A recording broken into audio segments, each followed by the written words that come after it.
What's up, Madridistas? We were never really meant to win this game. As a matter of fact, we were supposed to lose it with a bigger margin. I mean, let's not forget the fact that Real Madrid has been poor. We have a lot of injuries. Barca hasn't been that impressive, given where we are right now in terms of the squad decimation of like injury of Rüdiger, Militão, Carvajal, Ferland Mendy, all of these guys being out. We weren't really supposed to be as competitive as we were today. The fact that we almost won this match, we almost took a point, I should say. We didn't almost win it. We almost took a point away.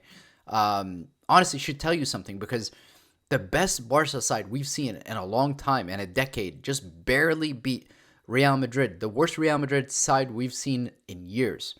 And that should give you hope for the future because not only is Xabi Alonso more tactically adept than Carlo Ancelotti, but we already have Trent coming, which is, I don't have to tell you guys, the upgrade from Lucas Vasquez to Trent. Lucas Vasquez, like the fall from grace. Like Lucas Vasquez had a lot of really good moments at Real Madrid throughout his entire career. But without a shadow of a doubt, that needs to come to an end now because he literally has cost us every single Clásico. He has been absolutely shambolic. And the fact that Carlo Ancelotti has stuck by him and decided to play him every single Clásico actually genuinely does not make sense to me. Like, I don't know if this guy has Carlo Ancelotti's nudes or something of that nature or what's going on with that whole Lucas Vasquez, Carlo Ancelotti thing. It makes no sense to me. But a lot of positives to take from this game. Obviously, Kylian Mbappe. I recall in the beginning of the season, a lot of people saying that Kylian's best days are behind him, this and that. But Kylian Mbappe is, without a shadow of a doubt, don't tell me anybody else in the world is a better football player than Kylian Mbappe. Because when it comes to the big moments, today he scored a hat-trick. But he has scored against Barcelona in the Copa del Rey final. He scored against Barcelona in that Supercopa final. Kylian Mbappe, when it comes to the big moments, he's scored for us in every single final that Real Madrid has been in since he's arrived. And that's what separates the good players from the great players. You know that Kylian Mbappe, when the lights are brightest, he shines. But again, today you just saw some shambolic defending from Fran Garcia, Lucas Vasquez. Fran was not as bad as Lucas, but just Lucas is such a liability that not only is he awful at defending, and every single time you felt like a Barca player was going up against Lucas Vasquez, they were so confident, but even on the ball, like, you can justify how poor he is defensively if he can provide you something on the ball. But, like, it is awful. But the board as well, like, they had to be held accountable for this because in the winter, you guys could have brought somebody in.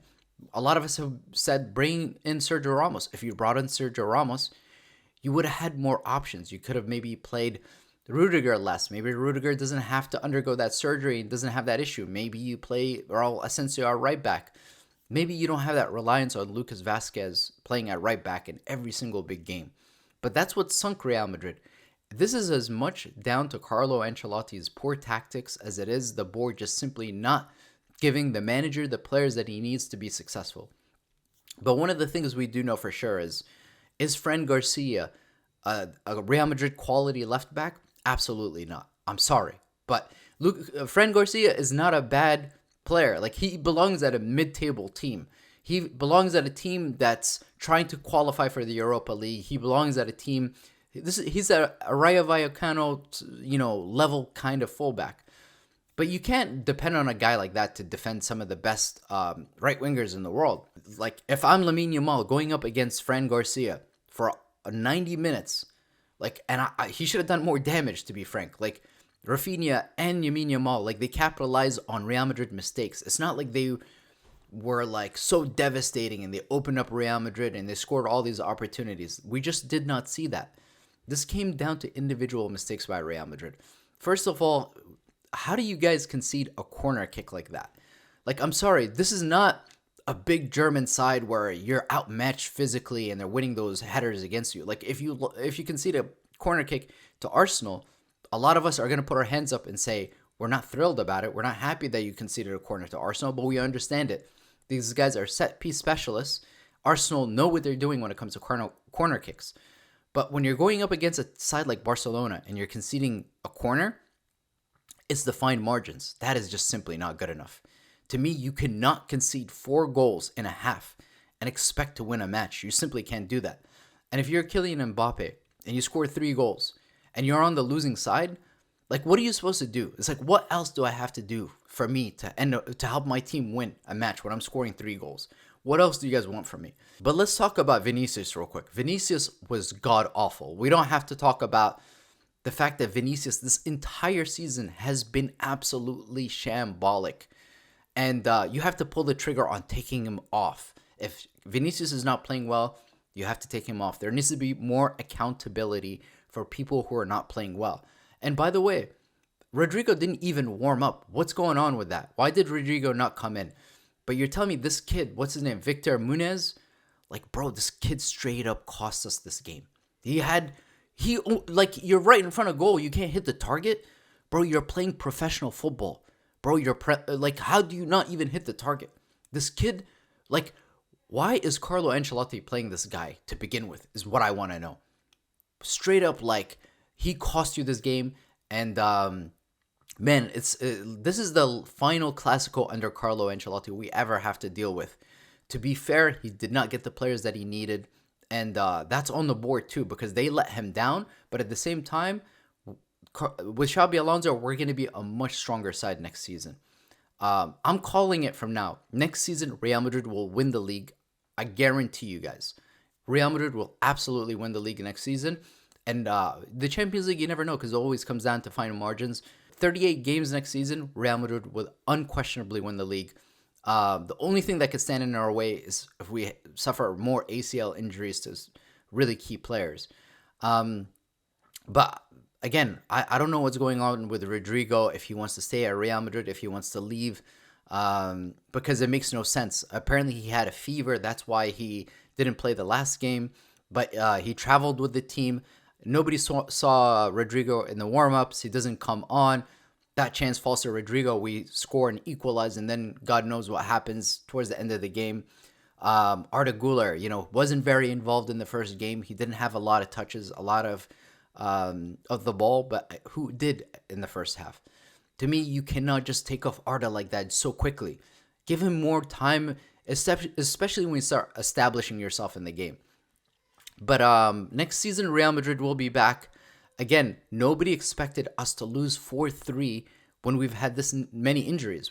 Everybody expected us to lose by a bigger margin. But again, Real Madrid in the Copa del Rey final and this match showed me a lot. They showed me that we can compete with this team with our entire backline decimated, a ton of injuries. So imagine next season when you have actually Tchouaméni playing in the midfield.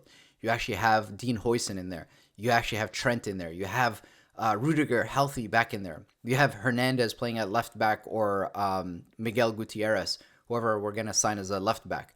Real Madrid will be by far, not even close, a much stronger side next season if we just have those players healthy and we have some of our better players available. Because I don't care what team it is in Europe, if you have a bunch of injuries, all of your key players are not available for you, how are you supposed to win the big matches?